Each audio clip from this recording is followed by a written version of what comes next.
Welcome, everyone. This is part 2 of episode 14 of Uncommon Conversations.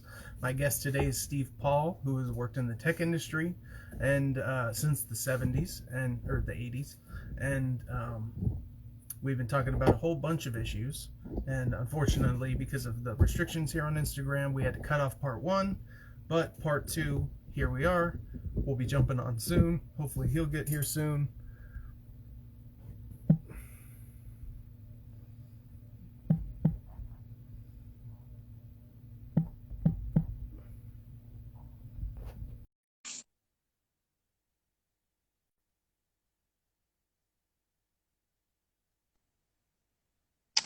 There we go. All right, we're back. Cool. All right.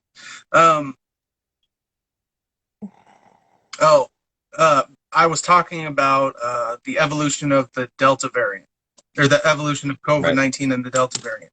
So, according to the National Health Service study, for people that are 50 and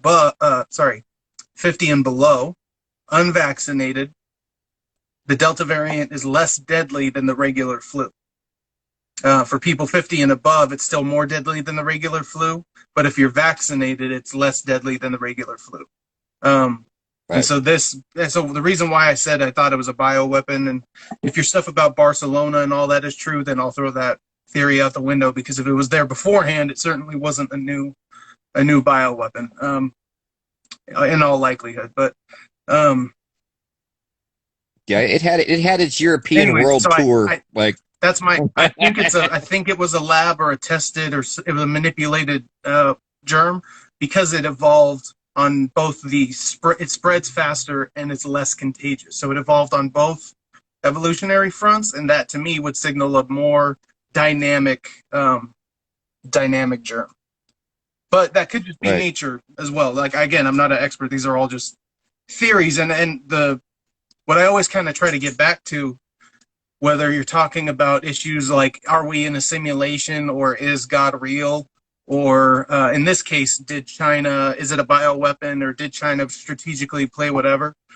What it means for us in terms of what action we're going to take going forward, it means nothing. China obviously was a bad actor. We need to hold them accountable.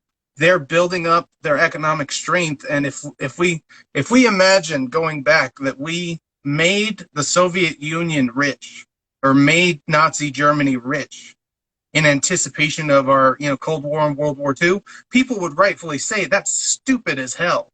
Well, that's what we've been doing for 20 years with China. A totalitarian regime we're just slowly lifting to ascendance. So unless the Western countries unite and sanction China and try to hold back the dragon, so to speak, we're going to be getting the Fourth Reich, Yeah, pretty much. They're already a force to be reckoned with. I think it's too late. I mean, how do you revert them from the power that they've achieved? They're definitely going to be. There's definitely going to be something that our next generation is going to deal with. Yeah, as long as we're not offensive militarily, I don't think they will be. And so then it comes down to economics, and if we can sanction them and say you don't get access to all of the Western consumer markets unless you start to change your act. And the thing is, like, even if they wanted to try to hurt the West by cutting off trade too early, it would just hurt them, really, because, like, if we implement low-level tariffs and raise it every month by 5%, say, then over the course of 2 or 3 years, especially if you keep interest rates really low, you'll have the capex and the capital sort of redirection to be able to bring production up to fill up all the gaps. Like, every country other than China can produce everything China does and sell it to us as well. It would just have to spread out of that country. And China would want to make dollars at every single stage of that process. They wouldn't want to give up that business too early if they know it's going away anyway. So, exactly. So I think it can be done. It just requires a Western alliance that, unfortunately, the pansies in office right now just can't. They don't have the stones in their pants to be able to pull it off. But a new generation's coming. The 60-year-olds, the 50-year-olds, right now, the kind of after the baby boomer generation, they're coming up and they're ready to take the throne. Like, they've been waiting their turn for decades. at this point. Because like Yeah. Nancy Pelosi and Chuck Schumer, they've been hanging on to power for 30 years. Like the next generation didn't show up. They've just been getting bought out Right. since, you know? Right. And we desperately need some fresh blood in politics, man. Yeah. Yeah. These lifers that are up there, like the Mitch McConnells and the Nancy Pelosi's, man, they've basically outlived their usefulness at this point. Yeah, and honestly, and here's a note of seriousness, and it's why I'm going to run as soon as I can afford to financially, is because like A, we're at a tipping point, but B, like, or I'll say 3 points. We're at a tipping point. B, most everyday citizens are going to be better than the douchebags that are in office now. Right. And if not you, who? And if not now, when? Like, when is the time to step up as a citizen and actually get engaged and help get, run for office and get, participating? I think for me, January 6th was a wake up point where the temperature of our polarization got too hot. And that urged me to action, and I started making videos again and getting active again. And it's ultimately culminated in this podcast too, and what I'm going to do in the future. So, yeah, it's people need to get in, man. Like, we need good people in office. And honestly, like, if I wanted to compare myself to the best politicians of all time or the ideal politician, obviously I have a good distance to go on that front. But if you're comparing me, if I'm comparing myself or other people are comparing themselves to the people in office today, oh, I'm going to slaughter these freaking morons. Like, are you kidding me? Yeah, exactly. Once I start, once this mind starts campaigning, are you kidding me? Do you think I know in my bones they don't got a chance because like they've been free from competition for decades. The first person to really compete and disrupt was Trump. And think about how much one man did, whether you like him, hate him, whatever you think about what he did. Think about how much one man did. And that's the power of individualism. It just takes one man. Yeah, he was definitely outspoken, and he made waves. He made some pretty big waves. Yeah, yep. But he's that kind of personality, though. I mean, he's a very bold guy. You know what I mean? He's about as bold as they get, and he's unabashed. You know, he's a loudmouth alpha male type of personality, but you don't have to have that to do what he did.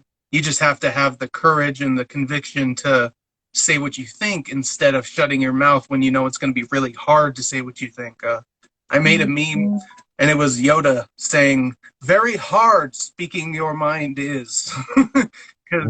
Actually being willing to say what you think and risk offense, as Jordan Peterson said, Dr. Jordan Peterson said, risk offending someone. It takes a little bit of courage. Like, you're not a hero, but it takes some courage. It takes a abrasiveness or a willingness to be abrasive to actually do that. So, yeah. Right. Anyways, who's also somebody I listened to Jordan Peterson quite a bit. Also, he's one of my top authors. Yeah. I like him. He's I got to see the political games get played by Trump, and that fast tracked my political education. Because he tested so many little areas, and I got to observe so much. So I'll give him credit there. And then intellectually, Thomas Sowell and Jordan Peterson are the two intellectuals that are the foundation of my worldview and my political philosophy. If they didn't do what they did, I wouldn't be here doing what I'm doing. At least not for another 15 years or something. However long it would take me to have filled in those gaps. And they're super accomplished academics. So I honestly, because I'm not an academic, I probably never would have been able to do a fraction of what they've done. So really, like, I absolutely just have to give credit to those guys for what they've contributed to the intellectual arena. But yeah, I agree entirely. Yeah. So long story short, on the what we can do, I think obviously basic cryptography and having some sort of cryptocurrency or keys attached to data directly, and then so you have your encrypted key, and once the permissions have been sent to you through the crypto network, then you can access the data, and then it'll decipher it and then play you the video or whatever, or the image or the article, something like that. And then also having from the top down layer, just having CIA or various military and intelligence agencies doing the research and development to try to secure things, and funding hackathons would be ideal, probably. Just putting money towards hackathons and having experts there to collect the relevant data, basically, the lessons learned. Right. Outside of that, do you have any ideas or theories on what they could do? No, but I do like the fact that we definitely need a distributed, non-centralized social media. I think that's going to be huge. And again, because if it is decentralized, that means we don't have to worry too much about censorship. But that also is a double-sided sword, because that also brings in, basically illegal content, as well. Yeah. So you might wind up you just have to create child pornography or things. So I'm going to have a little open source moment here. If you have 1 in 100 or 1 in 1,000 or whatever users get random links to the videos, and they're the testers for when people try to upload. And if you have to pay to upload, pay to do everything on the network, pay to upload, pay to store, pay to like, pay to share, pay to maybe not share, but pay to subscribe, all that kind of stuff. You could have, basically, you could just have a distributed network of users screen the content for categorical accuracy. Meaning if it's porn, and it's adult porn, if it's questionable, maybe you have secondary steps. But if it's clearly adult porn, it goes to the adult porn section of the network. If it's child porn, it goes to the alert the FBI portion of the network or whatever, whatever the mechanisms of that would be.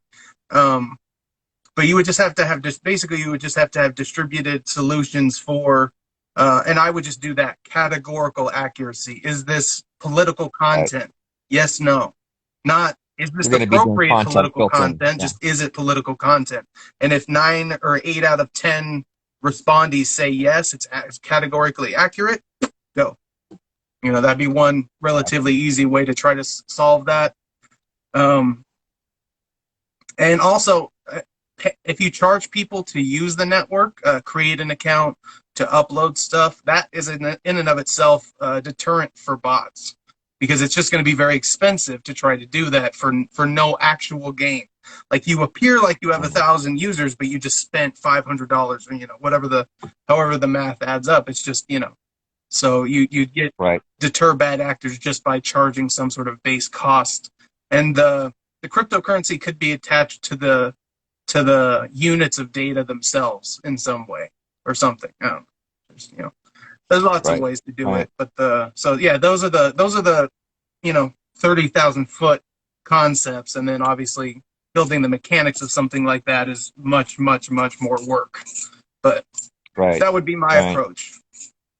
Yeah, I think the per transaction charge, though, would be incredibly difficult to manage. I would think from not only that, but I think it would be incredibly not very user friendly either, because people, if you're thinking, like, for example, from like a Twitter, let's say like a Twitter replica where you're using a social media, being able to reply, being able to share, being able to post, if you're going to get racked up charges every time you do a transaction, that's going to have a tendency, I would think, to limit the content, because people are naturally not going to want to do, even if you bundled up your transaction. Even if you bundled up, say, like, okay, I get 5,000 transactions a month at this rate, you're still going to run out eventually, or sometime you'll run out. Yeah. Then you'll have to buy the next bracket. Yeah. I don't know how that would fare out there, because even some of the more cool free ones that are out there, like you've got Getter and you got Gab and you've got all these other competitors, they're just not taking off. Just like Parler started to before they took it offline, and it just never recovered. It never was the same when it came back. Yeah, that's another example of where maybe a little bit of courage would be required, because people, big time creators, need to go and take their content exclusively to these platforms. And yeah, they'll bite a bullet, but by creating a seed of an audience there, they'll help bring the entire marketplace into a better spot. But it's just going to take someone who has a following to say, like, if the Joe Rogan Experience was exclusively on Rumble for 6 months, you're done. You're good. No question. That network, and also they're going to have so much traffic and revenue, they'll upgrade their systems, and it'll because Rumble is kind of really clunky. It's like YouTube in 2008, you know. Um, but right. And you're breaking up a little bit there, buddy. So. Oh, okay, my bad. There you go. Okay, hopefully this is better.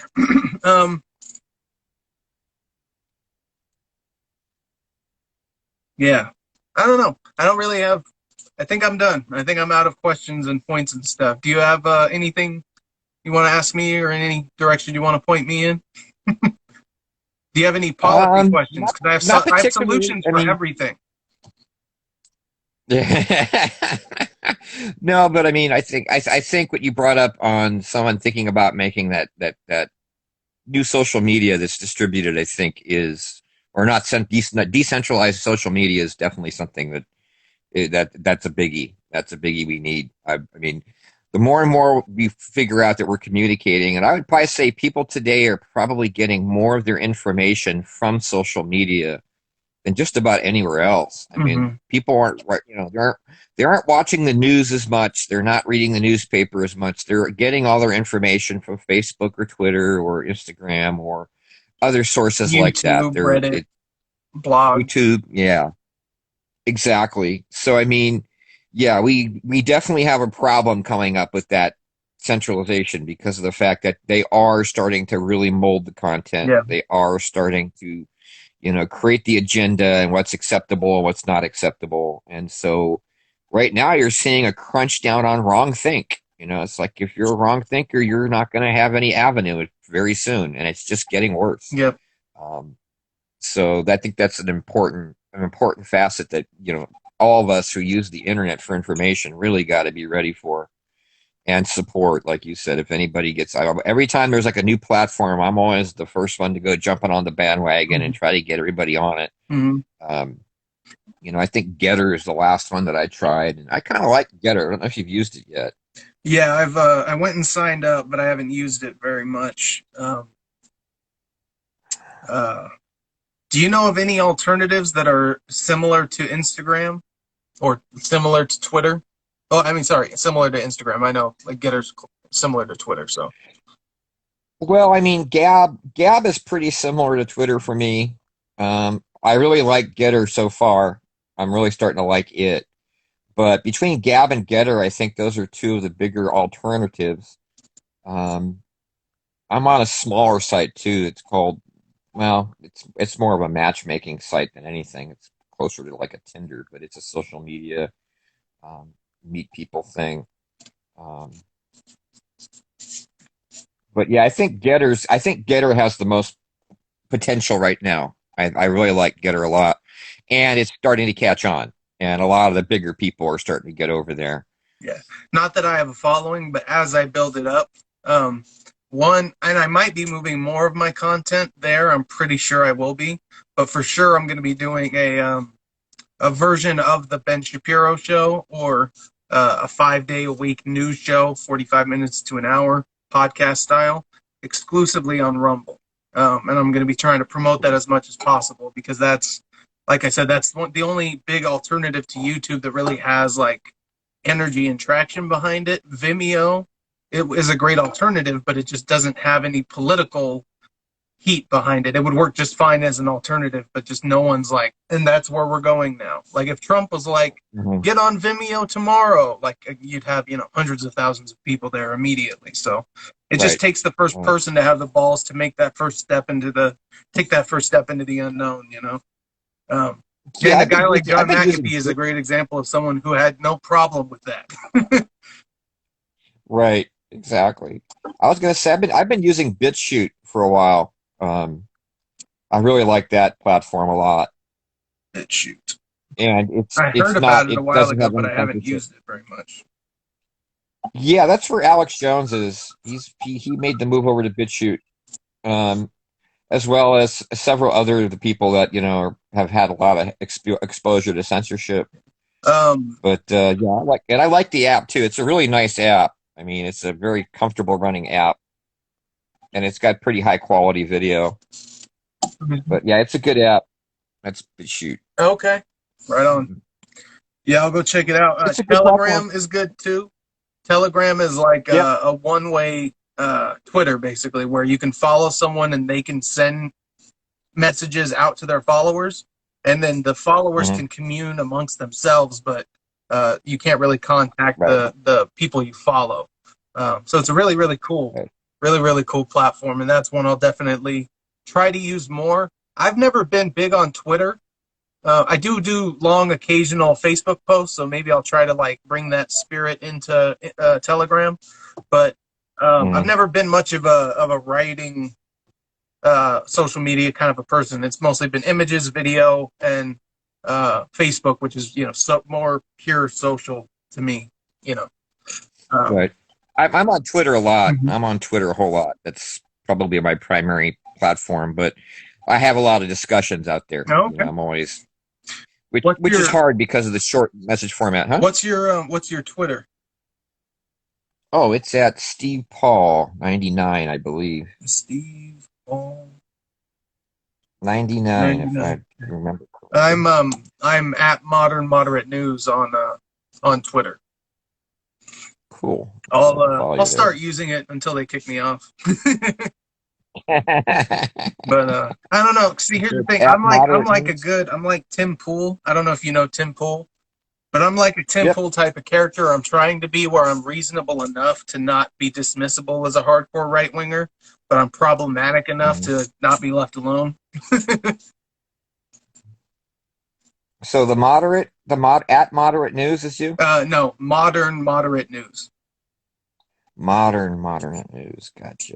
Yeah, it should have an American flag, I think,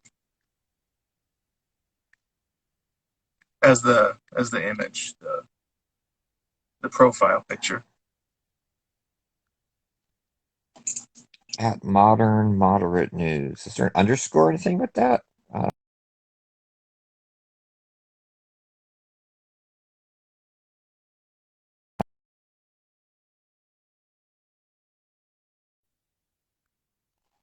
At moderate underscore modern, I think. moderate underscore. And it has a picture of my face, actually, not the American flag. Okay. I forgot I Well, changed it. try to That's how follow me if little I I'm can on find Twitter. I you. forgot I changed the profile picture. Oh well, I'll find that later. Yeah, I'll find that later. yeah. I'm not having much luck on my Twitter right now. It's all good. It's interestingly Yeah. enough, when I give people my tag, because there's no other modern moderate news on Instagram. When I give people that tag on Instagram and they look me up, my backup account comes up, but my main one doesn't anymore. And I've Oh only been wow. posting stuff like 3-4 months, and I have like no following. So it's it's kind of funny to me that Yeah. I'm that I'm having issues. I'm like, really, already? But Right. that's life, Right. and that's my fault. I was Right in on. the podcast in 2012, 2011, so I should have been doing this a long time ago. But my opinion was until, or at least it wasn't so much an opinion, but until I had unique things to contribute to the conversation, I didn't really feel a need to join in on it. I'd rather just enjoy the conversation, you know. Right. But Right. times have changed. Well, I'll tell you, I've got to run at this point, Okay. but hey, I really enjoyed talking with you, man. I think we had a good discussion tonight. No, it was super substantive, and yeah, I really loved it. Thank you so much for coming on, especially on short notice. I really appreciate your time. And yeah, we'll message you a little bit more. I'll send you the link to my Twitter. And you have a fantastic one, sir. God bless. You too, man. It was great meeting you, and I hope you have a great night. Great meeting you too. Bye bye.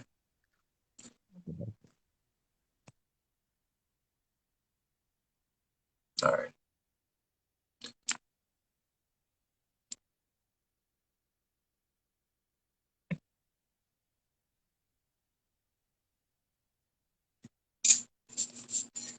Any comments? Comments, questions, bitches, gripes, and smartass remarks? Before I leave, hold up.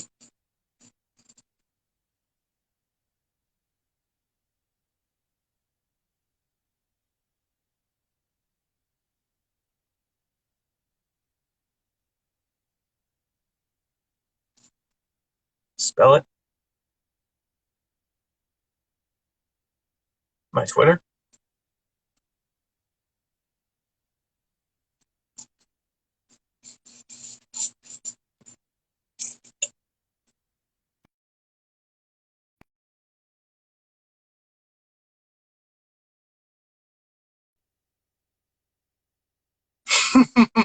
IT.